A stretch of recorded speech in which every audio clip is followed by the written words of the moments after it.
오늘 우리에게 주시는 하나님의 말씀입니다. 만일 병자에게 행한 착한 일에 대하여 이 사람이 어떻게 구원받았느냐고 오늘 우리에게 질문한다면 너희와 모든 것을 알라. 너희가 십자가에 못 박고 하나님이 죽은 자 가운데서 살리신 나사렛 예수 그리스도의 이름으로 이 사람이 건강하게 되어 너희 앞에 섰느니라. 이 예수는 너희 건축자들이 버린 돌로서 집 모퉁이의 머릿돌이 되었느니라. 다른 이로서는 구원을 받을 수 없나니 천하 사람 중에 구원을 받을 만한 다른 이름을 우리에게 주신 일이 없음이라 하였더라. 아멘.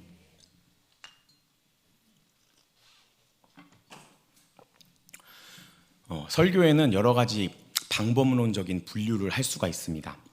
또 이 분류하는 기준을 어떻게 잡느냐에 따라서 정말 무수히 많은 설교 방법으로 나눌 수 있는데요. 대표적으로는 주제 설교, 또 강해 설교, 3대지 설교, 또 그리스도 중심의 설교, 원포인트 설교 등등으로 다양한 설교에 대한 접근법들을 제시할 수가 있습니다. 저는 그동안 어떤 스타일로 설교를 준비했는가?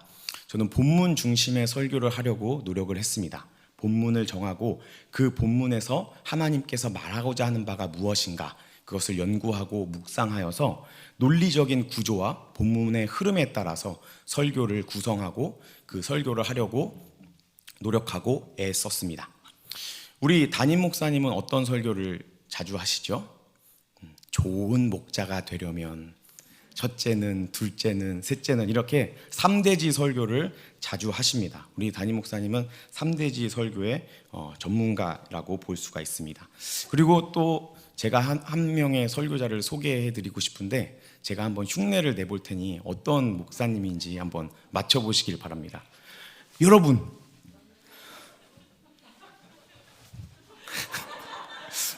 누구죠?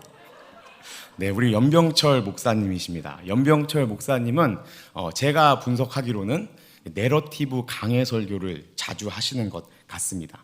다른 목사님이나 다른 전도사님들의 설교에 대해서 다 이렇게 이야기를 하자면 정작 제가 오늘 설교할 시간이 많이 줄어들기 때문에 이 정도만 살펴보기를 원합니다. 제가 이 말씀을 드리는 이유는 설교에 대한 스타일은 다 다를 수 있어도 설교라는 것이 하나님의 말씀을 전하는 것이다 라는 이 핵심은 동일하다라는 것을 우리 성도님들에게 알려드리기 위해서입니다. 그래서 제가 지금까지는 본문 중심의 설교를 준비를 했는데 오늘은 이제 내러티브 설교를 한번 준비를 해보았습니다. 마침 하나님께서 재미있는 경험을 하게 하셔서 이 경험을 통해서 하나님이 주시는 은혜를 나누려고 합니다. 하루는 저에게 카카오톡 메시지가 왔습니다. 모르는 어떤 청년에게 안녕하세요 목사님이라고 이렇게 카톡이 왔습니다. 그래서 저는 우리 교회 성도님이신가? 라는 생각이 들어서 답장을 하고 이제 그 프로필 사진을 보니까 굉장히 낯선 얼굴이더라고요. 그래서 누구지? 내가 그래도 여기 우리 동강교회에 오래 있어서 모르는 사람이 없을 텐데 이 사람이 누구지? 라고 생각을 하고 있었는데 그 청년이 저에게 카카오톡에 이런 기능이 있어서 목사님이랑 이렇게 소통할 수 있어서 좋네요 라고 말을 하는 거였습니다. 그러니까 알고 봤더니 저의 번호를 알고 연락을 한 것이 아니라 제가 이제 외부에서 세미나를 듣기 위해서 오픈 프로필이라고 해서 새로운 카톡 아이디를 만든 것이 있는데 그것을 검색해서 저한테 이제 연락을 해온 친구였더라고요. 그래서 제가 3조 이해찬 목사라는 그 아이디를 하나 만들었는데 거기서 이제 목사라는 것을 검색을 하고 저한테 접근을 한 그런 친구였습니다. 그래서 제가 조금은 찜찜했지만 그래도 이 청년이랑 대화를 이어나갔습니다. 이 청년이 자기 교회에서 지금 신앙생활을 하고 있는데 이 신앙적인 고민거리들이 많이 있는데 이것에 대해서 나누고 나를 케어해 줄 사람이 없어서 이렇게 목사님한테 연락을 드렸다라고 이야기를 하더라고요. 그래서 제가 그 교회에는 목사님이 안 계신가요? 청년부 사역자가 안 계신가요? 아니면 뭐 청년부 리더라든지 그런 간사님들이 안 계신가요? 라고 물어봤더니 이 청년이 이렇게 대답을 했습니다. 자기가 담임 목사님이랑 사이가 별로 안 좋은데 이 코로나 바이러스 때문에 청년부 목사님이 사임하시고 담임 목사님이 청년부까지 맡아서 지금 하고 계시기 때문에 이런 고민을 나눌 사람이 없다라고 하더라고요. 저는 그런가 보다 하고 처음에 넘어갔는데 이제 와서 돌아보면 굉장히 말이 안 되는 이상한 상황이었고, 다른 분들한테 물어보니까 이게 전형적인 신천지의 접근법이라고 하더라고요. 그래서 우리 성도님들도 이렇게 외부에서 접촉해 오는 분들을 조심하시기를 바랍니다. 그리고 그런 분들이 있다면 꼭 사역자 분들에게 알려주셔서 도움을 받으시기를 바랍니다. 그래서 이 카카오톡으로 대화를 이렇게 나누다가 이 청년이 물어보고 싶은 게 너무 많아서 그런데 한번 만나 주실 수 있냐라고 저한테 물어보더라고요. 우리 성도님들은 저에 대해서 어떻게, 제 이미지를 어떻게 보실지 모르겠지만 저는 굉장히 소심하고 또 신중하고 절대로 이렇게 온라인을 통한 만남 같은 거는 시도조차 하지 않는 그런 신중한 사람입니다. 그런데 이 목사 안수를 받은 지 얼마 안 돼서 이 목사의 양심이 한참 불타오르고 있을 때여서 그런지 이 청년에 대해서 굉장히 극률한 마음이 생기더라고요. 그래서 내가 그래, 이 불쌍한 청년 한번 만나줘서 따뜻한 밥 한 끼 사줘야겠다라는 마음으로 만나자고 했습니다. 그래서 화요일 날 신도림역에서 만나기로 하고 이제 약속 시간이 되어서 갔습니다. 그래서 6시에 이 청년을 만나가지고 이 청년한테 배 고프시냐고 여쭤봤더니 아직 배가 안 고프다고 해서 그러면 우리 먼저 이야기를 좀 나누자고 해서 신도림역 그 야외 공원의 벤치에 앉아서 이야기를 시작을 했습니다. 그래서 뭐 직장 생활을 하시느냐, 그리고 부모님도 교회를 다니시고 뭐 어디 교회 다니시느냐, 이런 것들을 막 이렇게 신상 조사를 하면서 이야기를 시작을 했습니다. 그러면서 이제 제가 이 청년한테 그리고 도대체 어떤 신앙의 고민이 있길래 이렇게 남의 교회 목사를 찾아오셨습니까? 라고 물어보니까 자기가 요즘 이 신앙생활의 본질적인 것에 대해서 고민이라고 하더라고요. 믿음이 뭔지, 구원이 뭔지, 하나님 나라가 어디 있는지 이런 것들이 궁금해서 그냥 목사님들한테 좀 이야기를 들으면 도움이 되지 않을까라고 해서 연락을 했다고. 그리고 제가 연락한 많은 목사님들이 있는데 그중에 목사님만 나한테 반응을 해주셨다라고 이렇게 하더라고요. 그래서 제가 이제 이 친구에게 어떻게 도움을 줄 수 있을까 속으로 이제 고민하고 기도하면서 있다가 하나님께서 나의 신앙의 여정을 한번 알려주면, 이야기를 해주면 이 청년에게 도움이 되겠다라는 감동을 주셔서 저의 이야기를 이렇게 시작을 했습니다. 저는 모태신앙으로 목회자의 자녀로 태어났는데 목회자 자녀가 경험해 볼 수 있는 모든 경험을 다 해보았습니다. 선교사 아들로도 살아봤고, 부교역자의 아들로도 살아봤고, 담임 목사의 아들로도 살아봤고, 개척교회 목사의 아들로도 살아봤습니다. 이러면서 저의 신앙의 여정과 왜 지금 목회자가 되었는지까지 이야기를 쭉 들려주고 서로 이야기를 나누었습니다. 이때까지만 해도 제가 이 청년이 신천지일 것이다 라는 의심조차 하지 않았습니다. 그런데 이제 이 대화를 막 이어가다가 구원에 대해서 또 하나님 나라에 대해서 이야기를 하다가 제가 뭔가 약간 이상한 낌새를 챘습니다. 구원에 대해서, 하나님 나라에 대해서 이야기를 하다가 제가 그 청년한테 하나님 나라는 이미 왔으나 아직 이루어지지 않은 하나님의 나라이고 그 하나님의 나라가 언제 어디서 완성되는가, 예수님께서 이 땅에 다시 오셔서 새하늘과 새 땅을 창조하실 것인데 그 새하늘과 새 땅에 하나님의 나라가 완성된다 라고 이야기를 해주었습니다. 그랬더니 이 청년의 눈망울이 굉장히 반짝반짝 빛나면서 아주 집중을 하더라고요.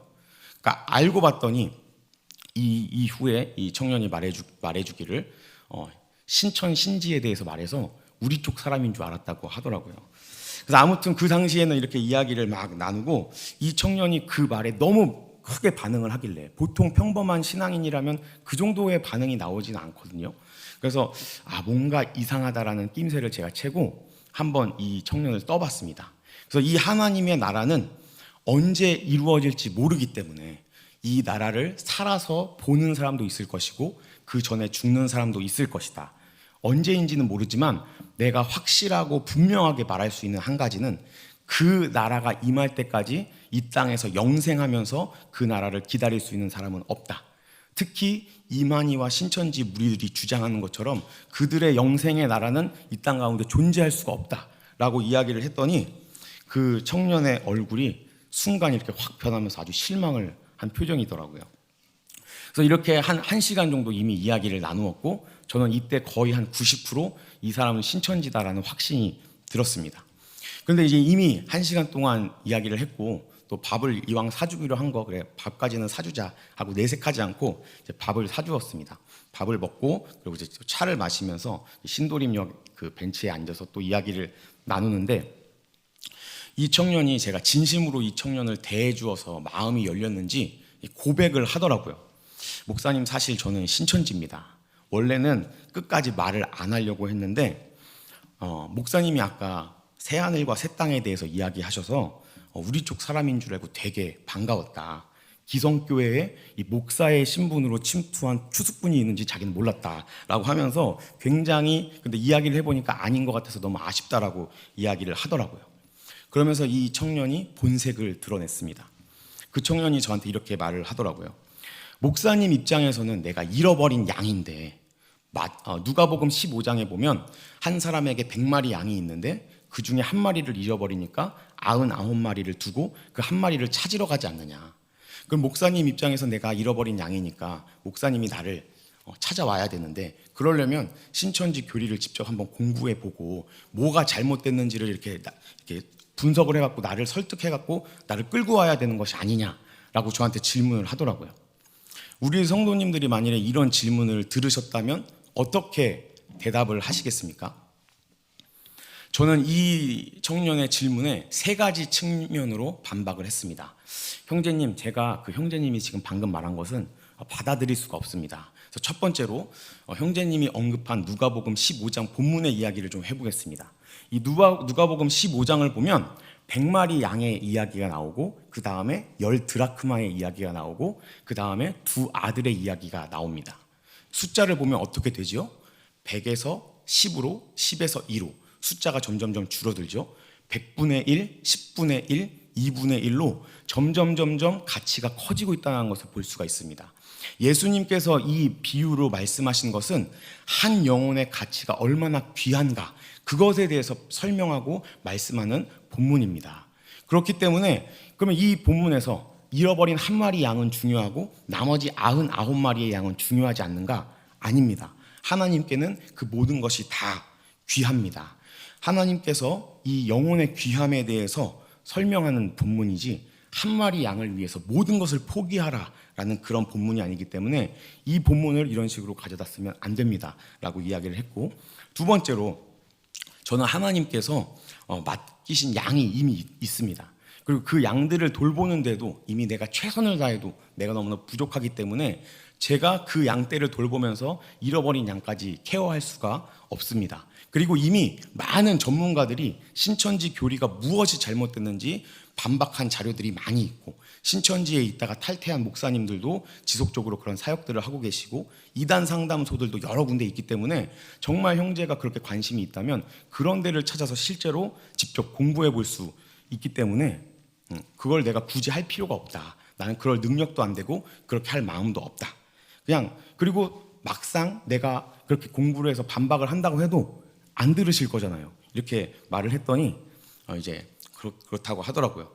그리고 마지막으로 신천지라는 이 집단은 모략이라고 해서 거짓말을 합법적으로 사용하는 그런 집단인데, 제가 혹시라도 안 갈 거지만 혹시라도 내가 선한 마음으로 따라갔다고 해도 거기에서 막 감금당하고 이상한 짓 당하면 그럼 우리 교회는 누가 지키냐? 우리 초등산부는 누가 지키냐? 그렇기 때문에 저는 방금 하신 말을 받아들일 수가 없습니다 라고 이야기를 했습니다.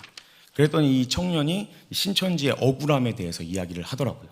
이미 미디어에서 우리는 이단 집단이고 이상한 사람들이라고 낙인이 찍혀 있어서 솔직하게 신천지라고 말하고 접근하면 아무도 우리한테 호의적으로 나오지가 않는다. 그래서 어쩔 수 없이 그렇게 거짓말을 하면서 다가갈 수밖에 없다라고 말을 하더라고요. 거기에 대해서도 제가 반박을 했습니다. 그건 정말 되도 않는 변명이다. 나는 예수님 믿는 사람이고 그리고 난 특별히 목사인데 지금 세상에서 교회의 이미지가 어떠냐?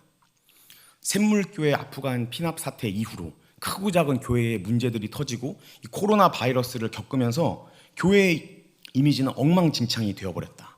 그리고 나는 특별히 목사인데 다른 목사님들이 이 사회적인 이슈를 일으킬 때마다 난 아주 그냥 화딱지가 난다.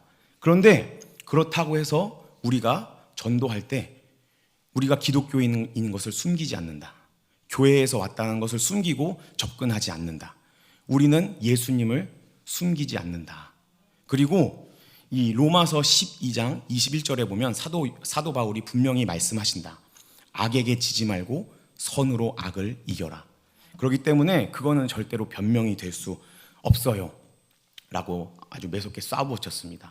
그래서 저도 조금 미안한 감정이 들어서 조금은 그래도 이 친구를 위로해줘야겠다라고 생각이 들어서 이제 말을 이어갔습니다. 기독교의 역사를 보면 수많은 이단들이 있었다. 그런데 나는 이 이단들이 사탄의 자식이고 태어날 때부터 악하고 못된 사람들이어서 이단에 빠진 건 아니라고 생각한다. 그래도 어떻게든 하나님 잘 믿어보고 어떻게든 이해되지 않는 이 하나님의 신비를 이해해 보려고 노력하다가 나쁜 길로, 잘못된 길로 빠져서 이단이 된 것뿐이라고 나는 생각을 한다. 그러면서 이 이단들 덕분에 우리가 지금 믿는 이 신앙의 기본적인 교리들이 잘 정립된 측면도 있다. 예수님이 신이신가 인간이신가, 삼위일체 하나님은 어떤 방식으로 존재하시는가, 이런 여러 가지 신학적인 논쟁들과 이단들과의 논쟁을 통해서 우리가 하나님 앞에 겸손하지 못한 일부의 이단들이 생겼지만 궁극적으로는 이 이단들이 교회의 역사와 우리가 믿는 신앙에 좋은 토대를 제공한 측면도 있고, 내가 봤을 때 신천지도 그런 측면이 없지는 않을 거다라고 이야기를 했습니다. 그랬더니 이 청년이 조금 기분이 풀렸는지 자기의 이야기를 하더라고요. 자기는 사실 집에서 부모님이랑 3형제가 있고 자기가 첫째 아들이라고 하더라고요. 그리고 아버지는 교회를 안 다니시고 어머니랑 형제들이랑 같은 교회를 다녔는데 자기만 신천지에 빠졌다고 합니다.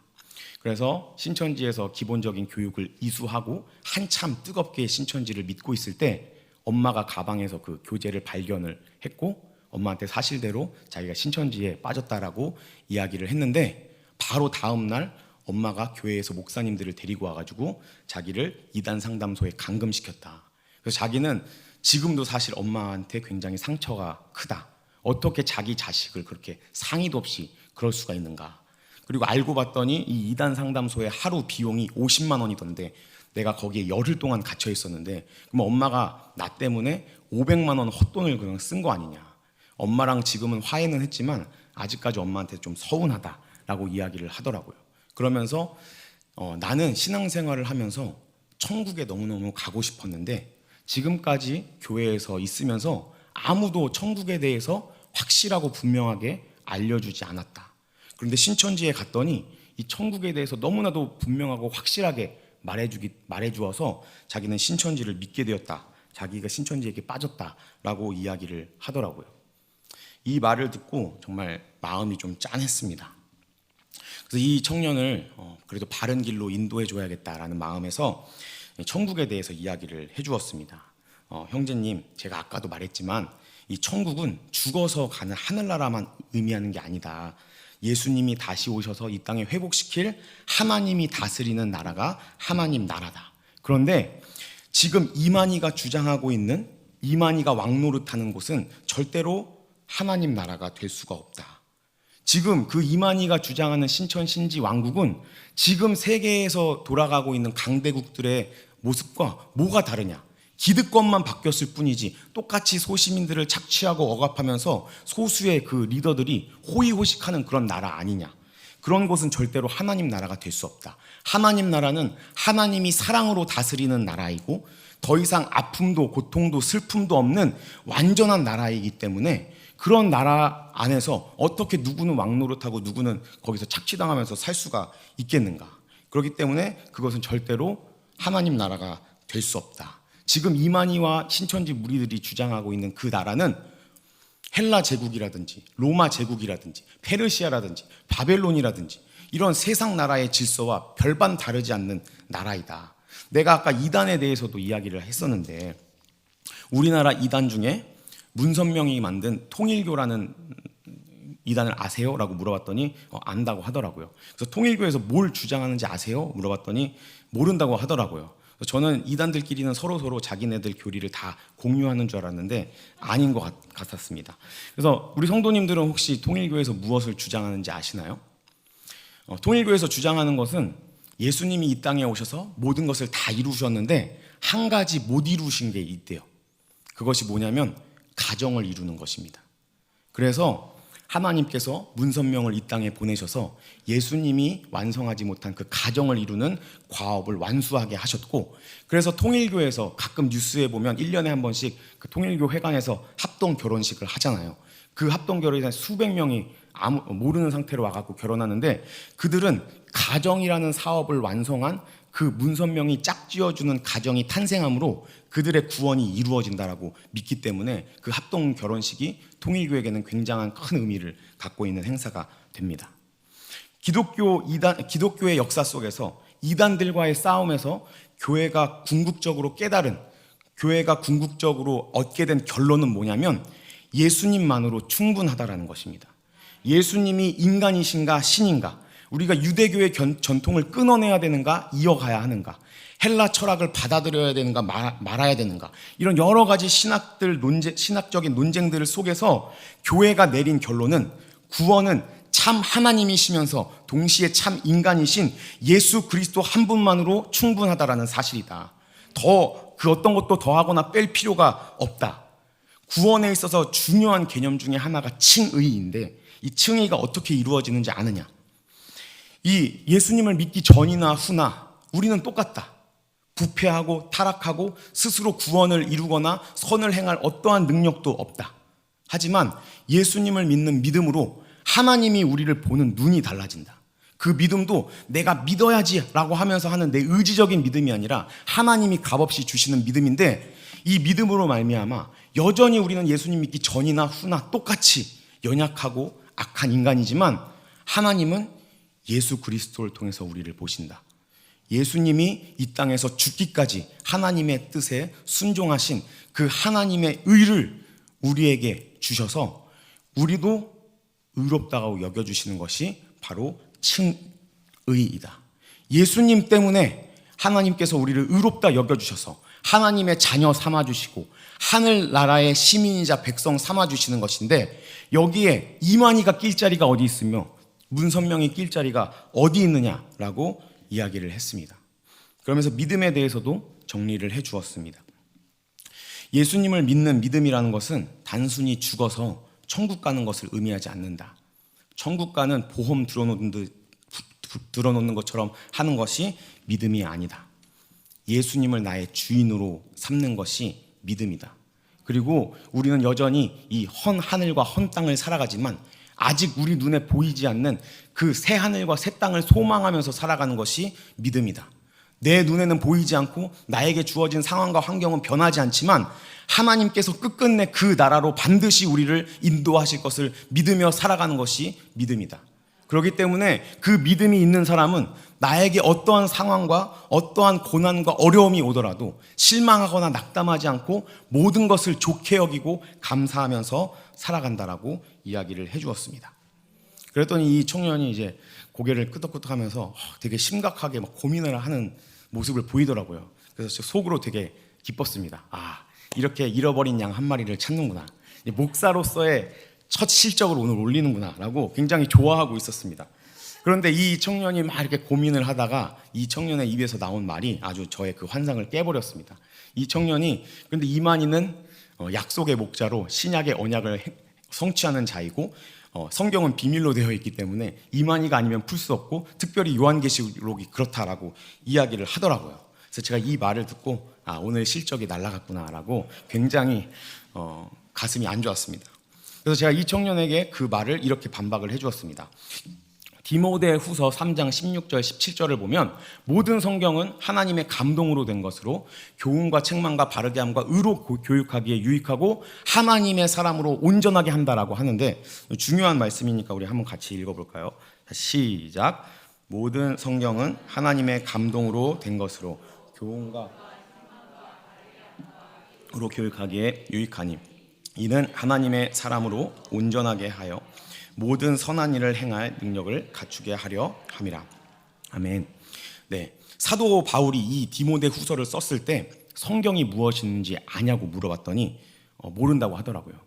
이 사도 바울이 이 디모데 후서를 썼을 때 성경은 구약 경전만 있었습니다. 타나크라고 해서 토라, 그리고 그게 모세 오경이고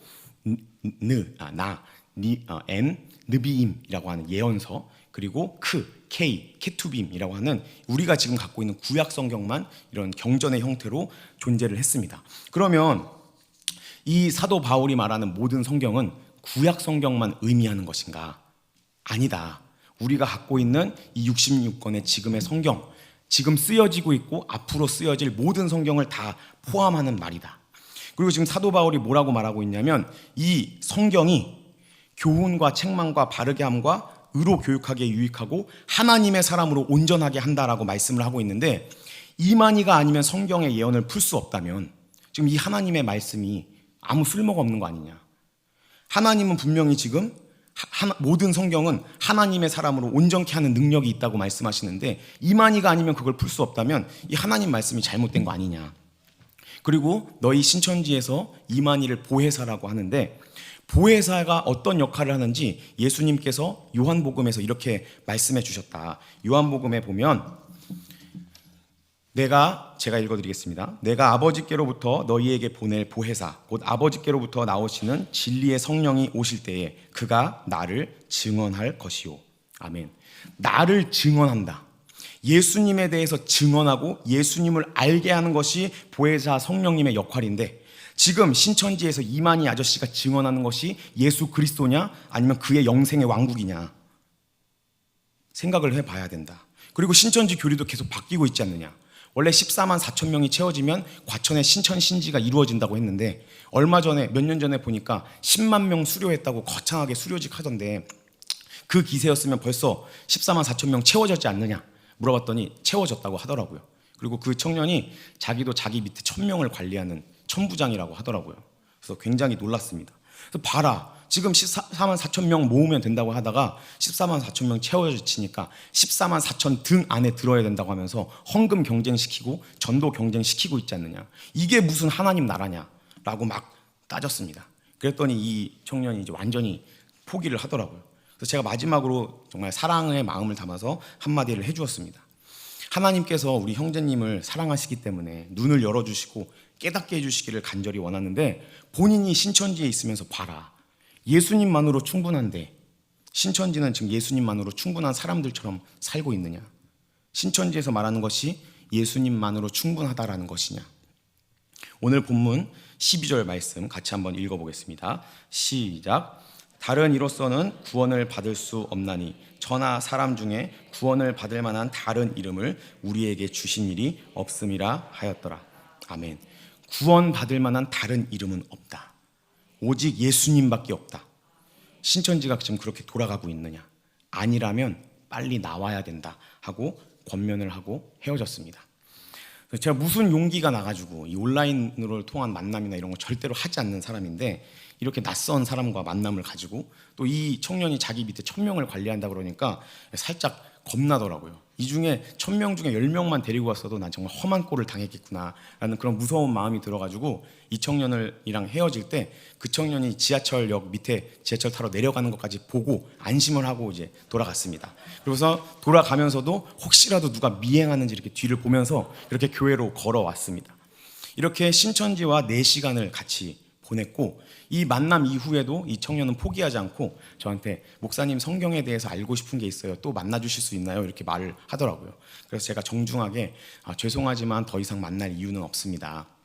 건강하고 행복하시고 예수님만으로 충분하다는 사실을 꼭 기억해 주십시오. 그리고 성령님께서 우리 형제님을 깨닫게 해주시는 역사가 있기를 기도합니다 하고 차단을 해버렸습니다. 오늘 우리가 함께 읽은 이 사도행전의 본문을 보면 베드로와 요한이 예수님이 메시아이시면서 구원자라는 사실을 선포하다가 체포당해가지고 신문을 당합니다. 그리고 종교 지도자들이 이 베드로와 요한에게 이렇게 묻습니다. 너희가 무슨 권세와 누구의 이름으로 이 일을 행하였느냐? 지금 초대교회의 역사 가운데 많은 기적과 회심의 놀라운 역사가 일어나고 있습니다. 유대교 종교 지도자들의 상식으로는 성전의 제사를 통하거나 아니면 율법을 잘 지키는 방법 외에는 이런 놀라운 일이 발생할 수가 없고 발생해서도 안 되는 일입니다. 그래서 이 종교 지도자들은 너네 왜 예수님 전하니?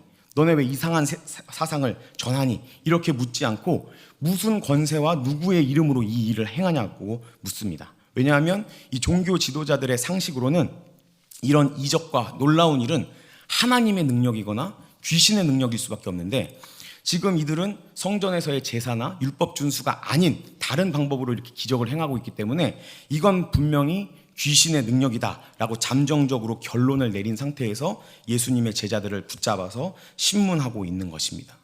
그런데 성령 충만한 베드로의 입에서는 이 종교 지도자들의 생각과는 전혀 다른 대답이 터져 나옵니다.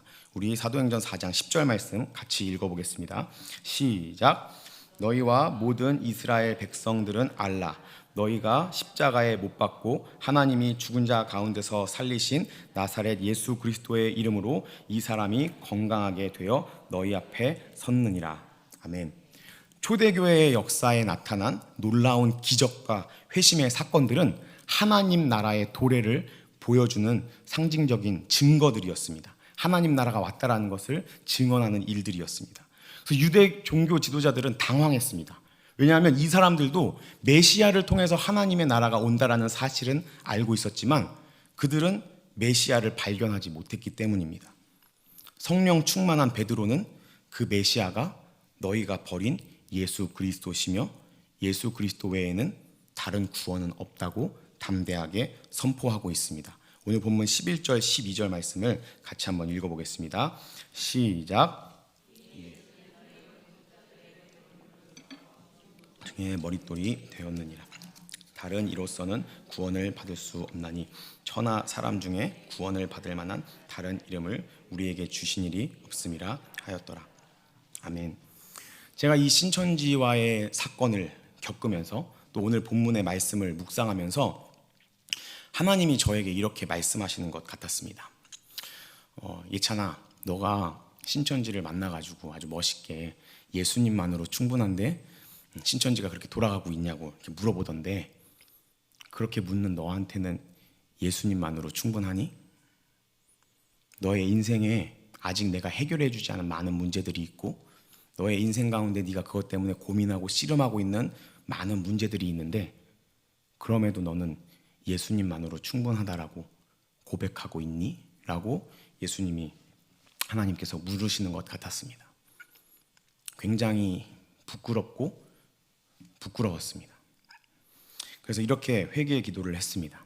하나님, 저도 이스라엘 종교 지도자들처럼 지도자들이 예수님을 건축가들이 버린 돌처럼 하찮게 여긴 것처럼 예수님이 나의 삶의 구원의 문제는 해결해 줄 수 있어도 나의 삶의 실질적인 문제에는 아무런 도움이 되지 않는 그런 버린 돌과 같이 여길 때가 많이 있었습니다. 신천지처럼 예수님만으로 충분한데 다른 것들을 구하고 다른 것들로 나의 인생의 만족을 채워보려고 살고 있는 나의 모습을 솔직하게 고백합니다. 하나님, 세상과 하나님을 향해 갈라져 있는 나의 이 두 마음을 고쳐주시고 다른 이로서는 구원을 받을 수 없나니 천하 사람 중에 구원을 받을 만한 다른 이름을 우리에게 주신 일이 없다라는 이 믿음의 고백이 나의 삶 가운데 회복될 수 있도록 도와주시옵소서. 사랑하는 우리 동강교회 성도 여러분, 우리가 하나님의 아들 예수 그리스도 복음의 시작이라라는 제목으로 21일 다니엘 세일의 특별 새벽 기도로 새벽을 깨우고 있습니다. 사는 것이 그렇게 쉽지 않으시죠? 어려운 가운데 있으신 줄로 압니다. 여전히 우리에게는 많은 문제들이 있고 우리가 맞닥뜨리는 현실의 벽은 너무나도 크고 강합니다. 해결해야만 하는, 아니 반드시 해결되어야만 하는 인생의 문제들이 우리에게 많이 있습니다. 때로는 너무 급작스럽게 어떤 문제들이 찾아와서 예수님보다도 그 문제가 중요해 보일 만큼 급박하게 우리의 삶을 닥달할 때가 있습니다. 그러나 예수님만으로 충분한 줄로 믿습니다. 다른 것 구하지 않아도, 나의 삶의 문제가 해결되지 않아도 예수님만으로 충분한 줄로 믿습니다. 그 이유는 우리는 여전히 이 옛 하늘과 옛 땅을 살아가지만, 이곳을 살아가는 사람들이지만 이곳의 것을 구하거나 추구하는 사람들이 아니라 새 하늘과 새 땅을 추구하는 사람들이기 때문입니다.